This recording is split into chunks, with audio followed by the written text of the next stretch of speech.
தேனி மாவட்டம் தமிழக கேரள எல்லையில் அமைந்துள்ள குமுளியில் கட்டப்பட்டு திறக்கப்படாமல் உள்ள பேருந்து நிலையத்திற்கு மங்களதேவி கண்ணகி பெயர் சூட்ட கோரியும் கண்ணகி கோவிலுக்கு குடமுழுக்கு நடத்த வலியுறுத்தியும் நமது மக்கள் முன்னேற்ற கழகம் கட்சி சார்பாக கவன ஈர்ப்பு ஆர்ப்பாட்டம் நடத்தப்பட்டது. அக்கட்சியின் நிறுவன தலைவர் ஜெகநாத் மிஸ்ரா தலைமை தாங்கி கண்டன உரையாற்றினார்.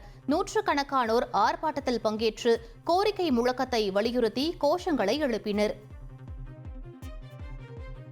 கேரளாவில் இருந்து நமக்கு சொந்தமான தமிழ்நாட்டுக்கு பக்கத்தில் 33 மீட்டர் தமிழக எல்லைக்குள் இருக்கிற 2000 ஆண்டுகால பாரம்பரியமான கோயில் நம்மளுடைய கண்ணகி கோயில். தமிழ் கடவுள் கண்ணகி பேரை புதிதாக கட்டியுள்ள குமுளி பேருந்து நிலையத்தில் புதிதாக கட்டியுள்ள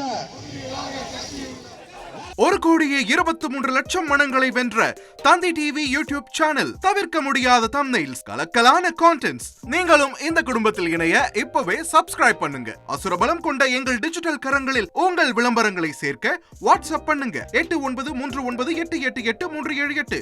இமெயில் advtthanditv@dttv.in.